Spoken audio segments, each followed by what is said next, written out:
What's good? It's Woog. I just wanted to get into the versus battle between Cypress Hill and Onyx, and more specifically discuss the songs that I expect to hear from both artists, from both groups. And I'm also just going to make a little prediction in terms of how I think these bands' music will be received, who's going to get like the louder applause, and just overall whose style of music is going to transition to the stage a little bit better. I had just done a preview on the overall battle, why it matters, and where both Cypress Hill and Onyx kind of fit on the timeline of hip-hop history. So feel free to check that out if you have a moment. But let's get right into it.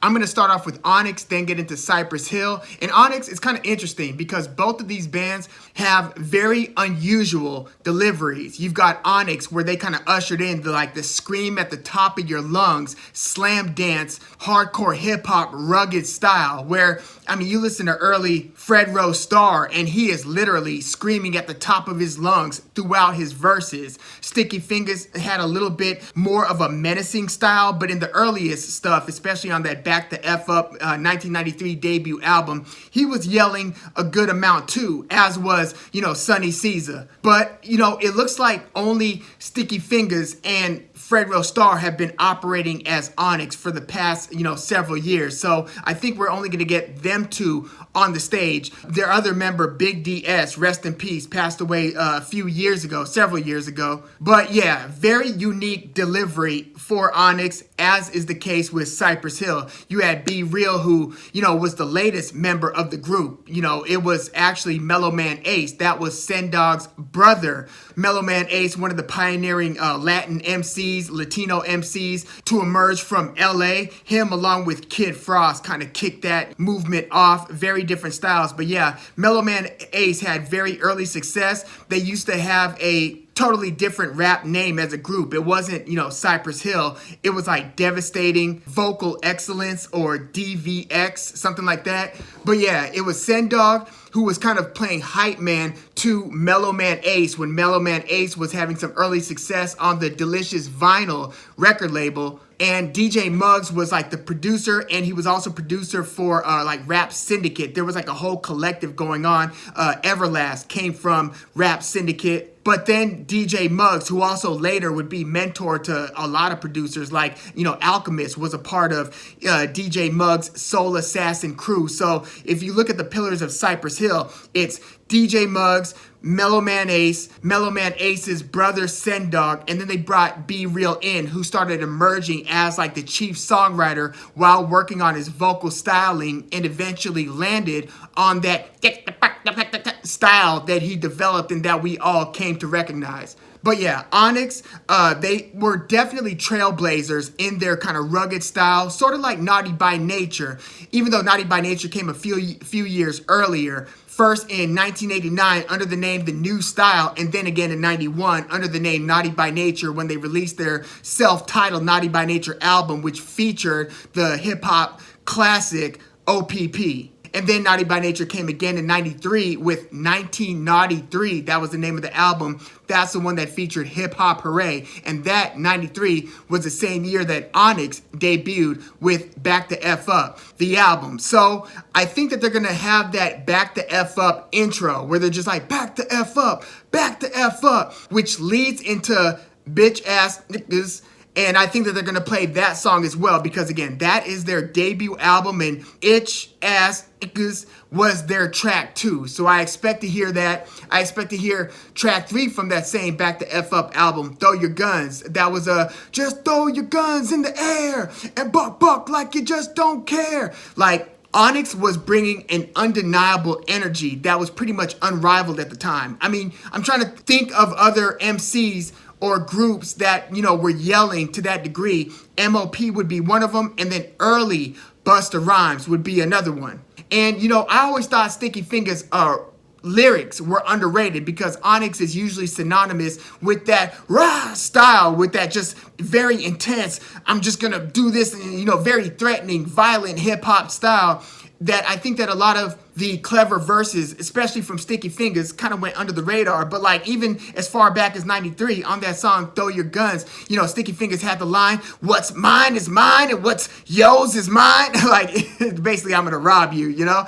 But his lyrics are also what I believe partially influenced Eminem in his, you know, kind of sarcastic style, to where Sticky Fingers was featured on Eminem's Remember Me from the Marshall Mathers LP. And I expect Sticky Fingers to perform his verse on that Eminem song during this versus battle as well. But yeah, I think that Throw Your Guns is going to be featured. I think that their biggest song to date, Slam, is going to be featured as well. Now, I don't think Onyx has as many hits or even as many recognizable songs as Cypress Hill. So I think there's going to be a little bit of a mismatch there. I think that, you know, given the crowd, and I'm sure there are going to be a lot of old schoolers, you know, from the era in the crowd, hopefully, or else barely anybody's going to know a lot of these songs. But I think that there are going to be more songs from Cypress Hill that you're going to be like, oh, yeah, I remember that. Versus the Onyx side, which, you know, Slam, everyone's going to remember. Slam, da-da-da, da-da-da, let the boys be boys. Like, that is their signature hit. But then you're going to start getting a little bit thin in the discography, where you might have a couple moments where some people are going to recognize certain songs. But for the most part, there are going to be a lot of album cuts or even long forgotten singles that aren't going to resonate with the crowd as well. In fact, I mean, this is going to take place in LA, which, you know, is the home of Cypress Hill. You know, Be Real grew up in Southgate, East LA, South Central Los Angeles, you know, South Bay over by Gardena, Torrance, all over the LA map, so to speak. And Cypress Hill is just one of those iconic LA groups. So I think that there is going to be more love in the house overall, you know, from Cypress Hill. They're going to have that home field advantage. So I really wonder how a lot of these, you know, kind of album cuts that I'm sure Onyx is going to perform, and they're going to have to perform, because if they're doing like 20 songs, they don't have 20 hits. So they're going to have to kind of go a little deeper into the album to, you know, pull out some of these songs. And I do think that it's going to be, you know, I think they're going to perform them well. Like they still, I mean, they just dropped an album this year, 2022, and the album was called 1993. They dropped an album last year called Onyx for Life. So I think they're going to mix in some of the new stuff with some of the old stuff, but I was all that to say they can still deliver with the aggressive style. They don't do the same type of yelling that they were doing back in 93. I mean, they weren't even doing the same type of yelling in 95 that they were doing in 93. They dialed it back to kind of match the times, and they sort of had a slightly more subdued delivery. It wasn't all balls to the wall like it was in 93. But yeah, I expect to hear Slam. Obviously, they're probably going to finish the show, or they're going to position that song well to where as soon as it comes on, that's going to be the one where the whole crowd just goes crazy, right? But I also expect to hear the song Last Days. That's track 2 from their second album, All We Got Is Us. I expect to hear that. I expect to hear the song Live, Onyx. That they changed the title of the song to just Live, taking out this, you know, for the radio-friendly version. That is another single from that second Onyx album, 1995's All We Got Is Us. And that song was also featured on The Show soundtrack. The Show was a big hip-hop documentary in 95, produced by Def Jam. Also had a great soundtrack that also featured How High, Method Man and Redman song, as well as Summertime in the LBC by the Warren G proteges, the Dove Shack. But yeah, that same Show soundtrack also had Live, niggas. So I expect to hear that one on this versus battle as well. I expect to hear 1998's React. That's from Onyx's third album, Shut 'Em Down. And React has a featured verse from a young and not yet famous 50 Cent. You could go back and watch that music video. They had a music video for it. So you've got that, you know, chubby 50 Cent. This is before he got shot, before he hit the gym and started looking like he did on Get Rich or Die Trying. This is like 4 years before Get Rich or Die Trying. And the reason why 50 was featured on the song and Onyx was one of the first to, you know, kind of put 50 on, or to at least give him more name recognition, is because 50 Cent, like Onyx, was a Jam Master Jay, you know, the DJ from Run DMC, a Jam Master Jay artist. So I expect to hear the song React. I don't expect 50 to drop by. I know they've had, a lot of beef over the years. 50 Cent, famously called, Sticky Fingers out for getting his butt whooped in a celebrity fight on MTV. And I think that's how 50 Cent put it in the song. I'll beat your ass worse than that white boy on MTV or something like that. And that was on How to Rob. That was 50 Cent's breakthrough controversial song before he was signed to Eminem and Dr. Dre. This is when he was first, getting picked up by Columbia Records, prepping to release the Power of the Dollar debut album. It never was officially released, but you could find it on the internet. Go check that out. I actually loved that album. That was one of my favorite albums that was released like through Napster in 2000. Go check out Power of the Dollar. But yeah, 50 Cent, dissed Sticky Fingers, and so they had this whole thing going. So I don't think, since there seemed to be a lot of hard feelings, like when DJ Vlad asked, about 50 Cent to Fred Rostar and Sticky Fingers, Fred Rostar wasn't having it. Same thing when they were on the Breakfast Club, Fred Rostar and Sticky weren't having it. So I don't know if they've patched it up, but I don't expect to see 50 Cent appear for his verse on React. But I do expect to hear the song React because it was a single from that third album, Shut 'Em Down. I also expect to hear Here and Now. That was the debut Back to F Up's track 4. I expect to hear All We Got Is Us. That was the second album, title song, title track, track 3. All We Got Is Us. I expect, again, to hear Sticky Fingers verse on Eminem's Remember Me, that also featured RBX, who had a single by the same name, Remember Me, a few years prior to that. I also expect to hear a song from that third album, Shut 'Em Down, called The Worst. It featured the Wu-Tang Clan members, Method Man, Raekwon, and Killa Sin from Killa Army. Killa Army was one of the best Wu-Tang affiliates, and they had a really good album called Silent Weapons for Quiet Wars, and they had another good album called Dirty Weaponry like a year or two later. But Killa Sin is one of the best, probably the best MC from that Wu-Tang affiliate, Killa Army. But yeah, they were all featured on this song called The Worst. It was both on the Shut 'Em Down album, Onyx's third album, as well as the Ride soundtrack. And the Ride was a very good soundtrack as well. I expect to hear the title track from that Shut 'Em Down album, called Shut 'Em Down. That song featured DMX, so I wouldn't be totally surprised if they let the track run and they just play DMX's verse, and the, DJ says, rest in peace to DMX, and they might just turn the volume up and have the recorded DMX verse play out. That might be a good idea. And I'm sure that they're gonna, premiere something from one of their last two albums, 2001's Onyx for Life, or their latest, 2022's 1993 album. I suspect that they're going to play something from one or both of those albums. And by the way, Sticky Fingers also has a very underrated, excellent album called Black Trash, the Kirk Jones autobiography or something like that, or autobiography of Kirk Jones, Black Trash.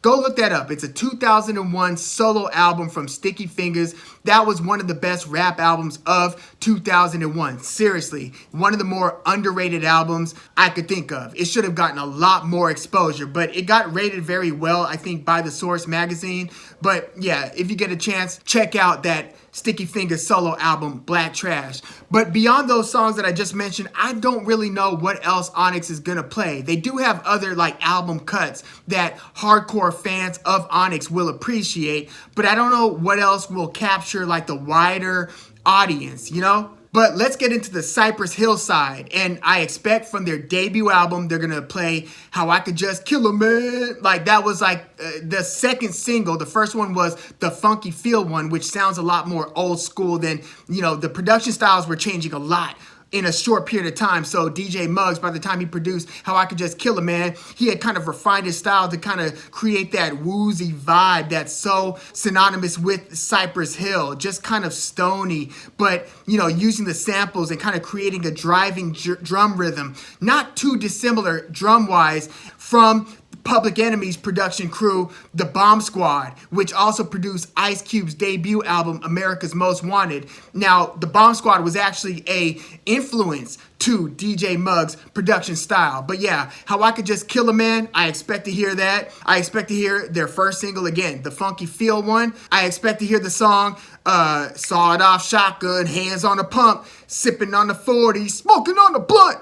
And I said in my last video that I was never the hugest, Sen Dog fan. In fact, I always thought that he sounded kind of constipated on the track. I mean, he would serve up some very good moments as the hype man, and he had a lot of verses on these songs, verses of his own. But, when he was doing the hype man thing, he just sounded, listen to the end of, not Insane in the Brain, but I ain't going out like that. That's, we ain't going out like that. We ain't going out. But like, he does this intro, this spoken intro, and he just sounds so constipated by the end of that one. It's kind of funny. But yeah, I expect to hear Hands on the Pump. I don't know if we're going to hear Pigs from that same debut Cypress Hill album. So far, all the songs that I've mentioned are from that debut album, but Pigs, given the political climate, it's about police officers, it's going to be in LA. I mean, we might hear it, actually. It would be very on brand for Cypress Hill to do that. And I do expect to hear that song that I had just mentioned prior, I Ain't Going Out Like That. That's from their second album, which is kind of recognized as their best album, Black Sunday. So their first album with How I Could Just Kill a Man and those songs, that was 1991. Black Sunday dropped in 1993. Track 2 was I Ain't Going Out Like That. I also expect to hear the intro from the second album called I Wanna Get High. In fact, I wouldn't be surprised if they start their whole show with that intro. It's the track 1 from their second album, Black Sunday, I Wanna Get High. It's just like a minute and a half long or something. Cool, laid back, stony instrumental, and they're just kind of chanting, I wanna get high. Like, I wouldn't be surprised if we hear that. We're definitely gonna hear Insane in the Brain. That is the quintessential Cypress Hill song, every bit as much as Slam is the quintessential Onyx song. So we're definitely gonna hear Insane in the Brain, which also appeared on that 1993 Black Sunday album. And I'd be curious as to whether Everlast of House of Pain, and Everlast obviously had a huge solo career playing some blues, rock, rap, blues, for years. Pretty good albums too. Whitey Ford Sings the Blues is probably my favorite Everlast album, but I wouldn't be surprised totally if Everlast makes an appearance and comes out to perform the classic Jump Around, which was produced by DJ Muggs, Cypress Hill's longtime producer and co-founder. Will we get Everlast to perform the House of Pain song, Jump Around, the classic? That would be interesting. I also expect to hear When the Shit Goes Down, You Better Be Ready. When the Shit Goes Down from Black Sunday. Also from Black Sunday, I expect to hear Lick a Shot. So I let the gat hum. I also expect to hear, we'll probably hear the weed classic, Hits from the Bong. Like, Cypress Hill is arguably the most iconic rap artist, along with maybe Snoop Dogg and Method Man and Redman, to be, pioneers of weed culture. But they were certainly the first to advocate for the legalization of marijuana. In fact, the intro to that song, Hits from the Bong, was an interlude called Legalize It. So I wouldn't be surprised if we hear the Legalize It interlude leading into Hits from the Bong. And again, Cypress Hill, 1991, 93, so they predated Snoop Dogg and Method Man and Redman, and they were actually the first to really put their stamp on the advocacy of weed culture. So we got to hear Hits from the Bong. And then from their third album, Temples of Boom, I think we're going to hear Throw Your Set in the Air, Wave It Around Like You Just Don't Care. That was a pretty good single from that album. And that was right around the time they were like beefing heavy with Ice Cube as well. Because, DJ Muggs produced a couple classics for Ice Cube around that time, 1993, 1994. So there was a lot of beef that followed that. But yeah, I think we're going to hear Throw Your Set in the Air. I think we're going to hear the song Illusions. Not one of their biggest singles, but definitely one of their most interesting. It's very uncharacteristically, they have other laid-back songs, but instrumentally, this song Illusions takes a Gary Burton, it's a very great jazz instrumental by Gary Burton called Las Vegas Tango. And that song just provides a great sample for that song Illusions. Just one of Cypress Hill's most different laid back sounding songs. Super dope. So I hope we hear the song Illusions. I think we're going to hear the song Boom Diddy Bye Bye. I think we're going to hear that. And then from their fourth album, I think we're going to hear Dr. Green Thumb. That was a single that got good radio play. Hello, my name is Dr. Green Thumb. I think we're going to hear Tequila Sunrise. That was from the same album, the fourth album. That's a song with do do do do do do do do do do from Crosby, Stills and Nash's classic folk rock song, Sweet Judy Blue Eyes. Listen to that classic rock song, but also check out Tequila Sunrise that used that outro to that Crosby, Stills and Nash song. I think we're gonna hear that. I think we're definitely gonna hear Rap Superstar and or Rock Superstar. That's one of Cypress Hill's biggest songs. Eminem featured on a remix to that song. I don't think we're gonna get an Eminem feature here, but yeah, we're gonna get Rap Superstar or Rock Superstar for sure. They might even do a DJ thing where they mix it up. Start off with Rap Superstar and then turn it into Rock Superstar. You wanna be a rock superstar and live large? You know, I won't be surprised if we get Be Real's feature on Snoop Dogg's Hey Vato, You Won't Believe Who I Saw from Snoop Dogg's song Vato from the Blue Carpet Treatment album from 2006.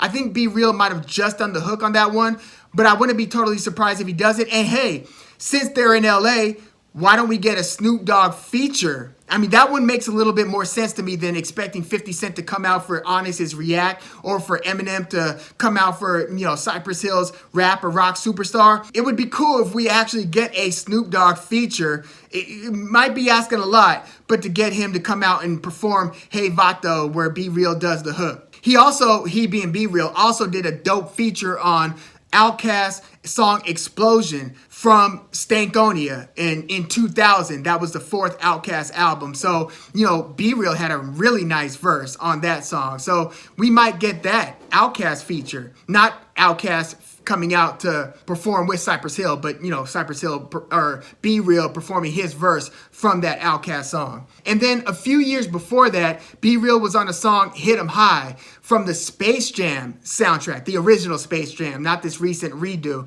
But that was like the Monstars anthem, and that was a song that had Be Real, Coolio, when Coolio was red hot, Method Man, LL Cool J, and Busta Rhymes. This was 1997. Hit 'em high. If I hit 'em high, hit 'em high, hit 'em high. We might get Be Real's featured verse on that song. 1 year before that, Dr. Dre released a long forgotten album called Dr. Dre Presents The Aftermath. That album had a single called Been There, Done That. I don't know how many of y'all remember that, but it also had a single called East Coast, West Coast Killer. East Coast Killer, West Coast Killer. It's almost like everybody forgot about that Dr. Dre album because the songs like Forgot About Dre and everything that he did after that, like a couple years after that when he produced Eminem's debut and released the Chronic 2001 or Dr. Dre 2001. But yeah, in 1996, he had an album called Dr. Dre Presents The Aftermath, and it had that East Coast, West Coast Killer song that featured, again, Be Real. It also featured RBX, KRS-One, and Nas. So yeah, it'll be really interesting to hear, but I think that those are at least songs that we're going to hear from both Cypress Hill and Onyx. Let me know what you think, what you expect to hear. But yeah, I expect Cypress Hill's music, even though I think Onyx is going to bring a lot of energy. I think they're going to perform their songs well. I just think that there's going to be more songs that have more familiarity on the Cypress Hill side of this versus battle. But yeah, let me know what you think. And a lot of that is because Onyx is kind of sandwiched between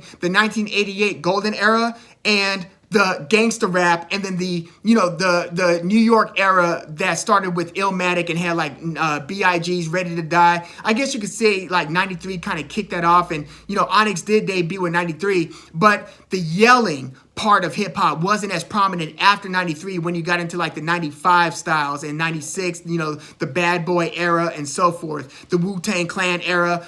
There was more of a laid back, kind of Mobb Deep, think Prodigy style vocal delivery, as the yelling Onyx style kind of dwindled, as did the kind of speed rap Douse Effects Iggity style as well. Jay-Z started off with that style, but you heard the flow and the pocket that he kind of developed into. So I think that that's why certain artists like Onyx didn't have as much like top tier staying power. Like they did have the 93 Back the F Up, the 95 album, and the 98 album. But then after that, they started to taper off in popularity, at least as far as their music catalog. As you know, Fred Rostar and Sticky Fingers both had pretty damn good acting careers. But yeah, let me know what you think about this battle in the comments. Please like the video, subscribe to the channel if you love hip hop like I do. I'm Woog. Thanks for tuning in.